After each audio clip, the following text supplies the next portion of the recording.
ซีวิตก็จะมีเวียดนามมีไทยมีลาวคือ3ประเทศเราไม่ได้กินร่วมกันแล้วก็เรียกว่า PAC นะตอนนี้เวลาที่การมาเที่ยวผู้นำรัมิตานะครับมาเที่ยวจางเจียเจี้ยนะเป็นวันที่3แล้วนะครับวันแรกเดินทางนะเมื่อวานก็ไปเที่ยวกันนะครับเป็นสะพานแก้วนะครับวันนี้จะมานั่งกระเช้าแล้วก็ไประเบียงแก้วนะครับก็ดีใจมากๆนะมากันเยอะแยะเลยนะครับที่ดีใจก็คือหลายๆท่านนะครับก็ได้มาเป็นครั้งแรกนะครับมาต่างประเทศเป็นครั้งแรกหลายๆท่านก็มาด้วยตนเองหลายๆท่านพาครอบครัวมานะมาตั้งแต่ผู้สามีภรรยาจนถึงพาคุณพ่อคุณแม่มาด้วยอันนี้ดีใจมากๆนะครับ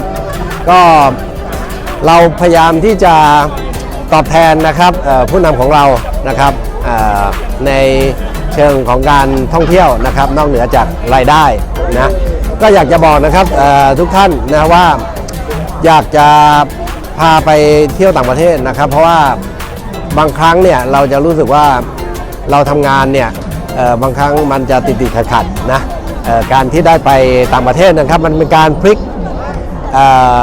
ชะตาบางอย่างนะครับท่านบอกไว้ว่าบางครั้งถ้าเรารู้สึกว่าติดขัดนะให้ไปต่างประเทศเลยยิ่งไกลยิ่งดีนะอันนี้เรามาก็ไกลพอสมควรนะครับ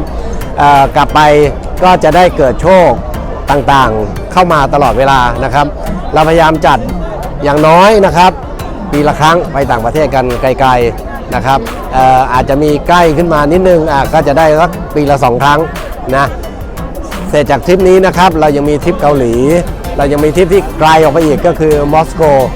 นะครับก็จะขึ้นกระเช้ายาวที่สุดในเอเชียแปซิฟิกแล้วก็ยาวที่สุดในโลกก็ว่าได้วันนี้ถ้าไม่ได้รัมิตานี่เราที่ประเทศจีนมื่อนี้เราจะเข้าสู่เอิญว่าจะเป็น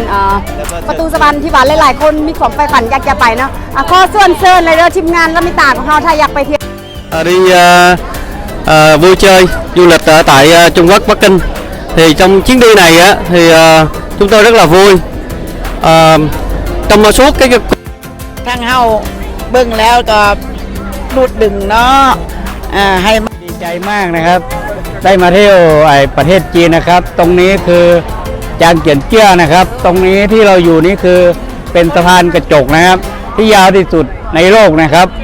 ดีใจมากเนี่ยครับที่ว่าบริษัทรัมิตาของเราเนี่ยครับได้พามาเที่ยวตรงจุดนี้ไกด์ก็บอกว่าเราจะได้ขึ้นกระเช้าที่ยาวที่สุดของโลกนะคะพูดแล้วขนลุกแล้วเราก็ยังจะได้ไปอะไรอีกระเบียงแก้วนะคะข้าพเจ้าบุญเลิศ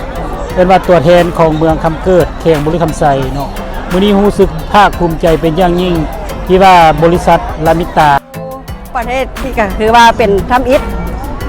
การผู้ซื้อตื่นเต้นหลายแล้วก็มีความดีใจที่ว่าได้สุดที่ได้มาท่องเที่ยวจางเจือเจียนได้จังบอกพี่น้องให้มาเห็นน้ำกันวัดเท่านั้นเลยเดี๋ยวจะไปขึ้นกระเช้าแม่มีความรู้สึกยังไงครับดีใจตื่นเต้นหลายมาจากไหนนะครับมาจากบริคำไซนะครับทำยังไงถึงได้มาเที่ยวฟรีกินฟรีซื้อทำกับรามิตาอยู่ได้8 ปีนี่แหละล่ะสนุกสนานได้มาเที่ยวฟรีปี1 2 ประเทศอันท่าที่ท่องเที่ยวอันบริษัทจัดสวัสดีครับสบายดีครับว้าวนะครับวันนี้เราอยู่กับ2 สาวสวยนะครับจากไอดอลเน็ตไอดอลของสปป.ลาวนะครับเรามาพบกับเน็ตไอดอลท่านแรกเลยนะครับ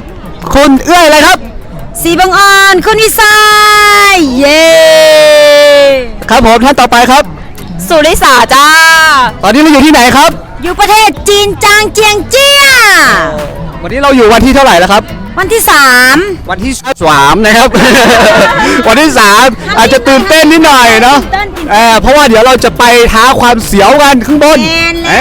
เป็นยังไงบ้างข้างบนเห็นอยู่ข้างหลังแค่ดูก็เสียวๆแต่เราต้องมีความท้าทายความมั่นใจสุดๆเขาทำได้เราก็ต้องทำได้ชิคเชียวแล้วก็เรามาเที่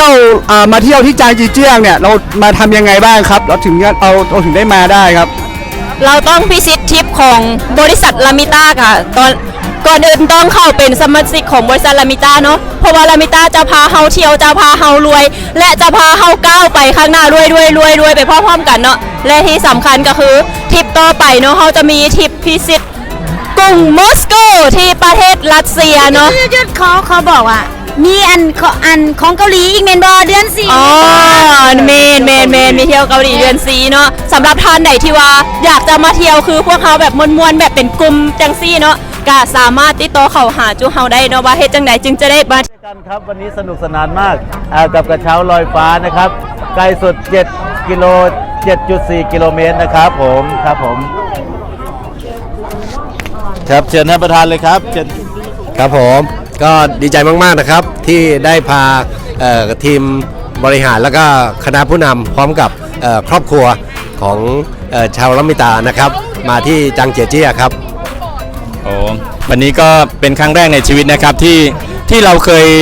ท้าทายกับตัวเองว่าเราจะทำลายฝันที่เราฝันแบบไกลๆนะครับแล้วก็แพงๆนะครับวันนี้นะครับผมเองได้พาครอบครัวมานะครับแล้วก็ทีมงานนะครับทีมงานสำคัญที่สุดนะครับวันนี้ฝันทุกฝันนะครับสามารถที่อิ่มเอิบกับฝันของท่านได้ แล้วก็อย่าลืมนะครับถ้าท่านคิดว่าตัวเองมีฝันนะครับจำคณะนี้ไว้นะครับเจอปุ๊บท่านสมัครกับเขาเลยนะครับเชิญชวนผมท้าทายนะครับทุกคนสามารถทำฝันให้เป็นจริงได้ครับขอบคุณครับ ครับสวัสดีครับทุกท่านครับโอ้ดีใจมากเลย วันนี้ก็พามา70กว่าชีวิตนะครับเป็นทริปเล็กๆแต่ทริปข้างหน้าไปมอสโกไปต่างแดนที่ต่างทวีปด้วย วันนี้เราทำความฝันให้เป็นจริง แต่คราวหน้าเราจะทำความฝันให้ใหญ่มากขึ้นไปเชิญชวนทุกท่านเข้ามานะครับพบปะพวกเราได้ที่ไหนตรงนั้นแหละครับเชิญครับ สุดยอด เชิญจันทร์ครับ นะสบายดีนะจันทร์สิมวงศ์ไซนะวันนี้อยากเชิญชวนทีมงานเนาะรามิตาเฮลแอนด์บิวตี้หรือว่าคนต้องการที่อยากเฮ็ดธุรกิจอยู่